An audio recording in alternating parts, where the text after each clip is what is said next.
And so the new beta update mod is now live. We've got DLSS and a list of other items, most of which I did not cover in my last Starfield upload because the update went live literally an hour after I posted my video. So yeah.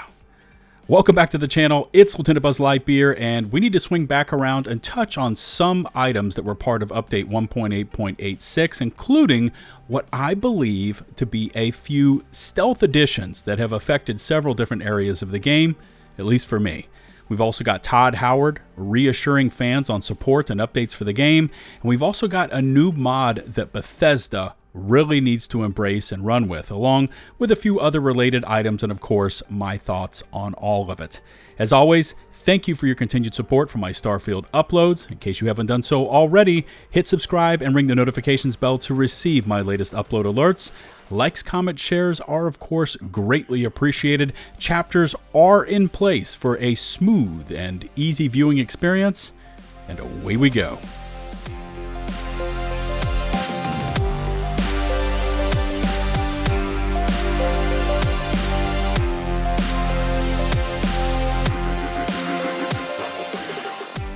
Alright, like I said in the intro, I posted my video on Monday. I ended up logging off, went back to hit some IRL projects, only to find out that Bethesda did the old surprise drop with update 1.8.86 about an hour after I turned off the PC. Now, this was, of course, the big Steam beta test update that was over a month in the making, bringing a pretty good implementation of NVIDIA's DLSS to the game, along with frame gen for 4000 series cards.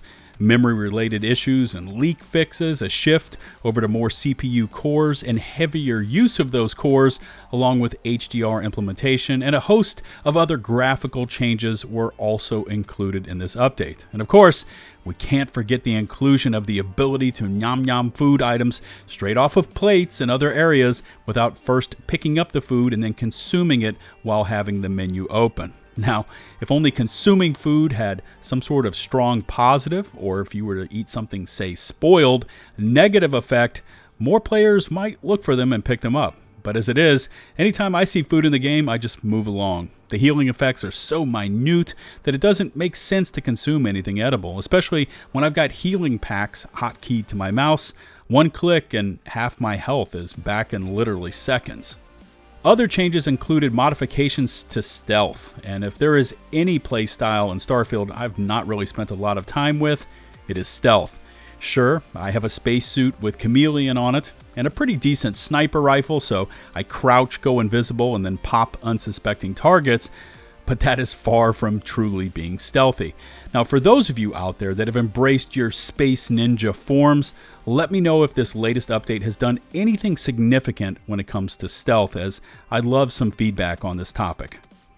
But there are several items that I have noticed since update 1.8.86 went live that I don't see mentioned anywhere in these patch notes, and these may be stealth additions or even Bethesda trying out some new potential mechanics on the player base without first letting us know. The first of these additions, or what I'm calling additions, has to do with activities showing up on our star maps as we warp into a system. Now, I've seen them all. There isn't a system that I have not explored, and so what I'm now seeing after this update is that there are way more of these sensor contacts, ship icons, and other custom events showing up while in space.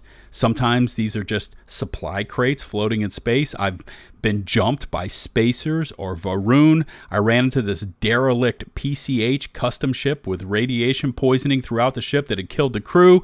I even ran into the legendary spacer ship, the Blatodea, which for me, even 200 plus hours in, is something I've never yet seen in Starfield.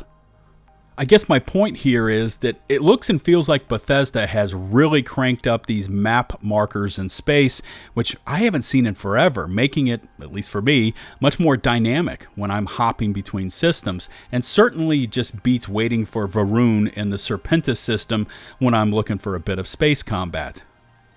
Now, the second of these strange additions I actually just encountered while exploring a facility planetside, as I was hit with this strange addiction. And I've never yet seen this in the game because I don't mess around with things like Aurora or other pharma psycho trip drugs. It was wild. My health was really low. I couldn't carry anything, and my character was constantly winded and looked like they were about to pass out.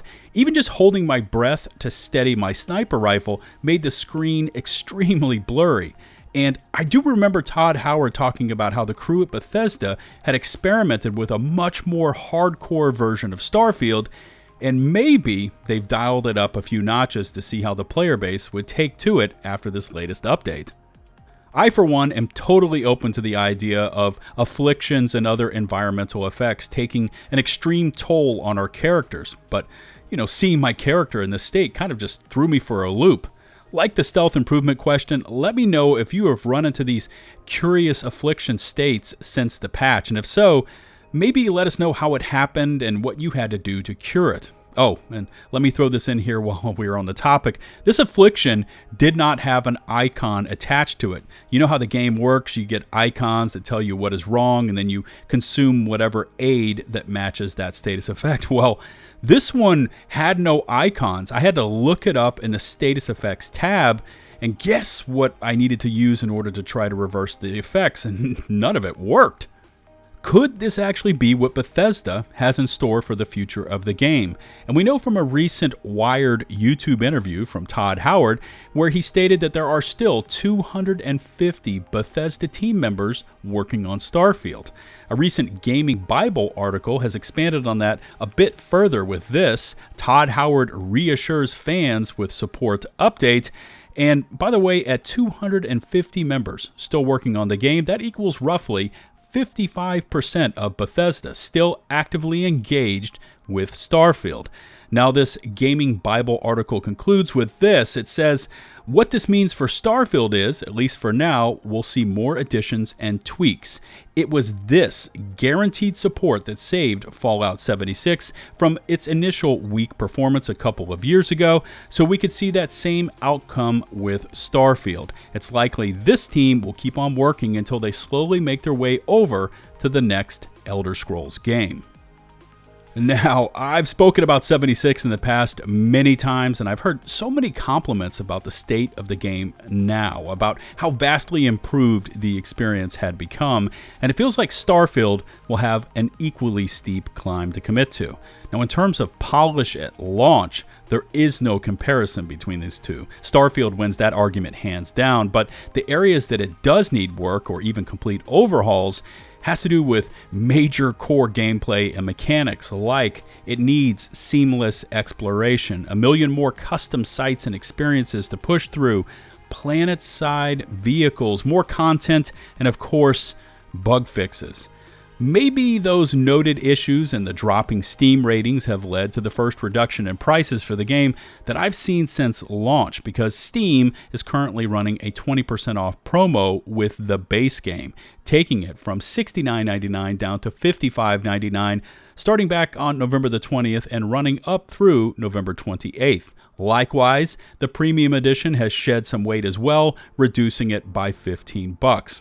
Personally, with the amount of press the game has received, it will take more than limited time price reductions to get back on even terms with the player base, but I guess we'll have to wait and see on this one. Let's finish up today's Starfield video with a new Skill Revamp Mod that Bethesda really needs to use as a basis for a much-needed skill overhaul. Starfield Pilgrimage is a complete skill overhaul mod that reworks and rebalances its abilities for greater impact. Crafted by the Dragonfield modding team, the main goal of this mod is to improve consistency of skills and make each skill mean more to the player. And so, for example, this mod takes out the surveying skills, instead giving you 150 meters range right from the start and not requiring skill points to upgrade it. Likewise, boost packs, ship targeting, and thrusters are given to players as defaults. Crafting skills now unlock all research for that type, meaning that players don't have to invest 4 skill points to craft everything from a particular field of study. After posting today's video, I do plan on checking in on this one over on Nexus Mods, because one of the areas of the game that needs a complete overhaul, at least in my humble opinion, is the skill point system. Now, I don't mind the challenges to complete and progress to the next tier, but so many points are wasted on getting essential skills unlocked, and not having the ability to respec once points have been committed is crazy to me. We have it in so many other RPGs. Even Skyrim would allow you to reset your points and respec into a completely other build. I went heavy into ships and combat, but would love to try out other role-playing scenarios like a diplomat or just a straight-up space pirate. If Bethesda could add this in, along with a save system for the different skill setups, now that could be something to really get excited for. As it is, even with NG+, you can't switch things up. If you spend a point incorrectly, you are stuck with that decision until you begin a brand new character. All right, remember to let me know your input on those questions I asked for your help with. Remember to hit subscribe and ring the notifications bell to receive my latest upload alerts. Likes, comments, shares are of course greatly appreciated. All my socials can be found in the video description. Shout out to the nearly 181,000 of you that have stuck with me, and a special thanks goes out to my Patreon supporters and to those of you sending over those much appreciated YouTube super chats. Until the next one, this is LtBuzzLitebeer, signing off.